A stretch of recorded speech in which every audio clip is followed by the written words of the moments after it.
Hi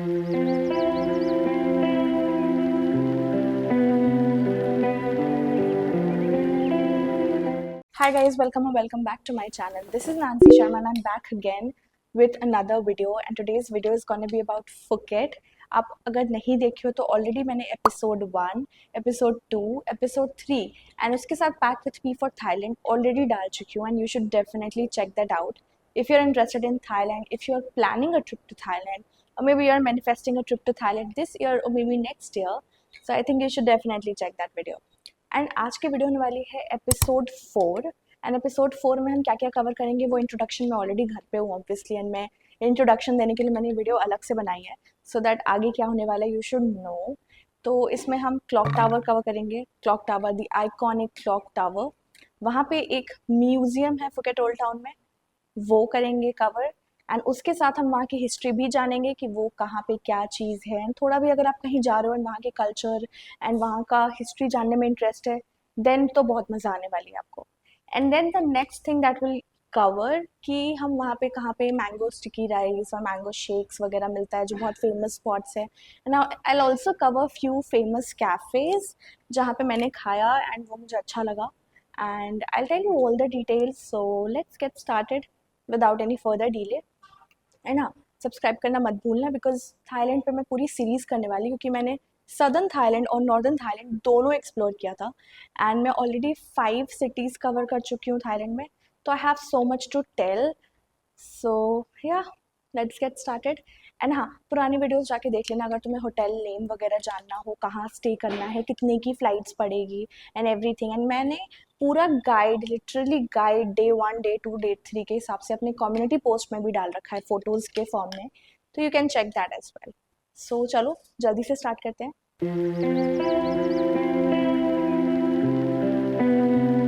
When people think of Phuket, they think of beaches, but today I'm taking you somewhere that tells a deeper story, the heart of Phuket town, right here at the iconic Phuket Clock Tower. So hi everyone, during my Phuket trip, I didn't just explore beaches, I explored history, and trust me, it's not just a random landmark.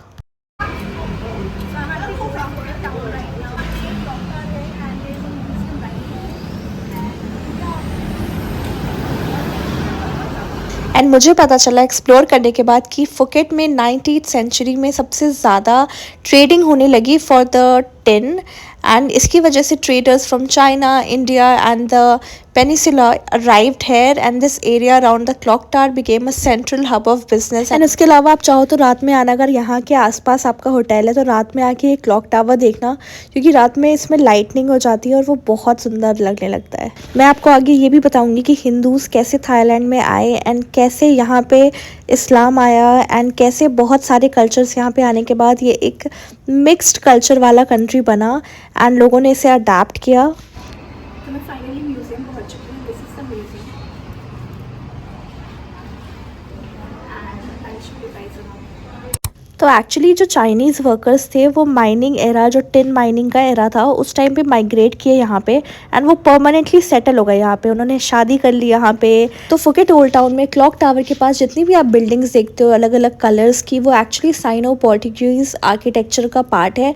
तो जब Chinese migrants यहाँ पे आए थे तो उन्होंने वो सारा आर्किटेक्चर मिल के बनाया था एंड दैट्स अमेजिंग. एंड अभी वो लिटरली वहाँ पे कैफ़ेज़ हैं, मार्केट्स हैं, शॉप्स हैं लिटरली, एंड वो बिल्डिंग्स अभी भी इंटैक्ट हैं. And Thailand's connection with India is very old, like it's more than 1500 years old. It didn't happen through invasion. It actually happened through trade, religion and royal influence. तो उस time पे Thailand जो strategically India और China के बीच में जो sea routes होते थे उसमें आता था और इंडियन ट्रेडर्स वहाँ रुकते थे एट पोर्ट सिटीज़ जो सदर्न थाईलैंड का एरिया है वहाँ पे, एंड वो बस एक कमर्शियल एक्सचेंज के लिए रुकते थे. So I am at the museum currently and I show you everything, like paintings हैं एंड वॉल्स हैं, एंड यहाँ से क्लॉक टावर का व्यू भी काफ़ी सिंपल और बहुत इजीली मिल जाएगा. तो पहला रीज़न जैसा कि मैंने बताया कि ट्रेडर्स आए जो कि हिंदूज़ थे वहाँ पे थाईलैंड में, फिर सेकंड एक और रीज़न था कि बहुत सारे ब्राह्मण्स जाते थे थाईलैंड में। ये बहुत इंपॉर्टेंट है क्योंकि जो साउथ ईस्ट एशियन किंग्स हैं उन्हें बहुत अच्छा लगता था पॉलिटिकल एंड रिलीजियस सिस्टम हमारी कंट्री का, तो वो ब्राह्मण्स को अपनी कंट्री में बुलाते थे ताकि उनके रिचुअल्स कर पाए, उन्हें एडवाइस करे गवर्नमेंट पे, और हिंदू कॉस्मोलॉजी और माइथोलॉजी के बारे में बताएं। एंड वो इन्फ्लुएंस आप आज भी देख सकते हो क्योंकि रामायण का वहाँ पे भी जिक्र है, रामाखियन करके, उन्हें कुछ और वर्ड से कहते हैं। एंड थाईलैंड ने उसे अडेप्ट कर लिया, जो इंडियन एपिक रामायण था, अपने ही वर्जन में, जैसा मैंने बताया रामाकियन पे। एंड ये थाई आर्ट कल्चर में आ गया एंड इसीलिए आपको ब्रह्मा विष्णु शिव के शिवलिंग्स और मूर्ति थाईलैंड में आपको कई जगह मिल जाएंगे, बिकॉज़ वो उसको लाइक मानते हैं। मुझे भी एक मंदिर दिखा एंड वो मैं आपको इस वीडियो के लास्ट में दिखाऊंगी, जो मंदिर मुझे दिखा ओल्ड फुकेट टाउन के जस्ट पास में। एंड बेसिकली ये उसी टाइम की ओल्ड फुकेट टाउन की पेंटिंग्स है कि कैसे यहाँ पे ट्रेडिंग चल रहा था एंड मतलब पूरा टिन माइनिंग एरा था, तो उस टाइम की फ़ोटोज़ भी इस म्यूज़ियम में लगी हुई हैं। अप्रॉक्स 5% to 12% मुस्लिम्स थाईलैंड में आपको मिलेंगे, जो मतलब पॉपुलेशन है यहाँ की। अब मैंने बताया थाईलैंड में 90% बुद्धिस्ट है, तो इस्लाम जो है वो सेकेंड लार्जेस्ट रिलीजन है कंट्री में, एंड मुस्लिम का लार्जेस्ट रिलीजियस माइनॉरिटी है थाईलैंड में। एंड सिर्फ एक सिटी में नहीं है, बहुत सारे सिटीज़ में, and specially in the south area. And सबसे ज़्यादा जो सिटीज़ है जहाँ पे वो हैं वो पटानी, याला, सैटन यहाँ पे हैं। And these religions are culturally closer to Malaysia and have strong like Muslim heritage। And अब आपको जानना होगा कि इस्लाम थाईलैंड में कैसे आए, क्योंकि पास्ट में तो नहीं था, राइट। तो बिटवीन जो 12th and 15th सेंचुरी है वहाँ पे मुस्लिम ट्रेडर्स आए from Arabia, Persia, India, and वो साउथ ईस्ट एशिया से ट्रैवल करते थे इंडियन ओशन ट्रेड रूट से। एंड सदर्न थाईलैंड सबसे इंपॉर्टेंट स्टॉप था उनके लिए, तो वो वहाँ पे रुके, वहाँ पे उन्होंने शादी किया एंड वहाँ पे उन्होंने स्मॉल मुस्लिम कम्युनिटी बिल्ड किए। एंड ओवर टाइम इस्लाम काफ़ी बड़ा हो गया वहाँ पे। एंड सबसे खास चीज़ बताती हूँ कि Thailand is the only Southeast Asian country that was never formally colonized by European powers। Oh my god, Britishers कभी यहाँ आए ही नहीं, वो इसको कोलोनाइज कर ही नहीं पाए कभी भी। अपार्ट फ्रॉम हिस्ट्री में 7-Eleven गई, कुछ चीज़ें ली मैंने, फिर मैं बैठ गई एक कैफ़े में for having coffee and pasta. But मुझे हिस्ट्री में बहुत इंटरेस्ट है, तो मैं आपको एक बहुत इंपॉर्टेंट बात बताती हूँ कि ये कोलोनाइज कैसे नहीं हुआ। पहले कि यहाँ पे 2 किंग्स थे जिन्होंने बहुत स्ट्रैटेजिकली काम किया, उन्होंने वेस्टर्न सिस्टम को पहचाना, उसको सीखा, उनके साथ नेगोशिएशन किया एंड मिलिट्री कन्फ्रंटेशन को हमेशा अवॉइड किया। एंड उन्हें समझ आ गई कि ग्लोबल पॉलिटिक्स कैसे चलती है। एंड एक चीट कोड जो उन्हें मिला, जो मैं बताती, क्योंकि जो थाईलैंड है वो ब्रिटिश कंट्रोल्ड बूर्मा और जो मलाया एरिया है, और फ्रेंच कंट्रोल जो वियतनाम, कैम्बोडिया था, इन दोनों के बीच में आता था। आई मीन आता है अभी भी। तो instead of becoming a colony, Sayam मतलब जो पहले थाईलैंड था वो एक बफर स्टेट बन गया between British and French empires, क्योंकि किसी एक को पावर नहीं दे सकते थे। इसीलिए both powers preferred Siam to remain independent rather than let the other gain full control. आप समझ रहे हो, मतलब फ्रेंच भी नहीं चाहते थे कि ब्रिटिशर्स को फुल पावर मिले और ब्रिटिशर्स भी नहीं चाहते थे कि फ्रेंच को फुल पावर मिले, इसलिए उन दोनों ने मिल के डिसाइड किया कि हम इसे इंडिपेंडेंट रखेंगे। तो एक बहुत बड़ा पॉइंट था। एंड वाओ, तो जो मैं साइनो पोर्टुगीज़ आर्किटेक्चर की बात करी थी वो यही एरिया है। ये स्ट्रीट्स आप देख सकते हो, बिल्कुल उनके ही कल्चर से इन्फ्लुएंस्ड आपको लग रहा होगा, ये बिल्डिंग्स हैं। And wow, they are literally so pretty even now. History बताते बताते क्या करना है ये बताना भूल गई मैं, तो मैंगो स्टिकी राइस खाना बिल्कुल मत भूलना, अगर लाइन हो तब भी खा लेना। एंड देन मैंने ये जो मंदिर स्पॉट किया था वो ये मंदिर है जो मैं आपको स्टार्टिंग में बता रही थी।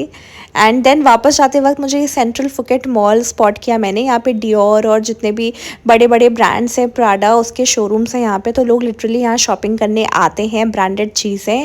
एंड वापस होटल जाते वक्त मैंने सनसेट देखा, एंड सनसेट थाईलैंड का बहुत ही अमेजिंग है, लाइक नॉर्मल सनसेट से बिल्कुल अलग लगता है मुझे। And the roads are so pretty, सामने माउंटेन्स हैं एंड थोड़ा सा हिली एरिया है, तो बहुत ही मज़ा आएगी आपको। यहाँ पे आप ग्रैब यूज़ करना जब भी आना, मतलब बुकिंग के लिए, ट्रांसपोर्ट के लिए यूज़ ग्रैब। मैं थाईलैंड पे ऑलरेडी बहुत सारे वीडियोस बना चुकी हूँ, तो आप जाके शॉर्ट सेक्शन देख सकते हो जहाँ मैं सीरीज़ कर रही हूँ good girl goes to Bangkok. And उसके साथ मैंने फुल लेंथ वीडियोस भी डाले हैं। एंड मैं पूरा थाईलैंड एक्सप्लोर कर रही हूँ, लिटरली 5 शहर एंड बहुत सारे दिन यहाँ पे, तो जाके वो चेक कर लेना अगर आपको हिस्ट्री में एंड कहाँ पे क्या करना है, कहाँ पे होटल बुकिंग करनी है, क्या खाना है, एग्जैक्टली सारे डिटेल्स चाहिए, तो मैंने सब कुछ मेंशन किया है।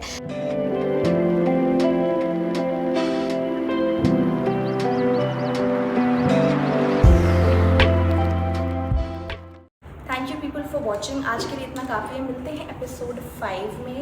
एंड एपिसोड 5 में हम फुकेट की बाकी चीज़ें कवर करेंगे, जैसे कि Kata beach, Karon beach, freedom beach, and vegetarian food कहाँ मिलेगा एंड सी फूड कहाँ पे मिलेगा। Everything will talk about that in the next episode. So till then, take care, bye bye, and namaste, and see you later.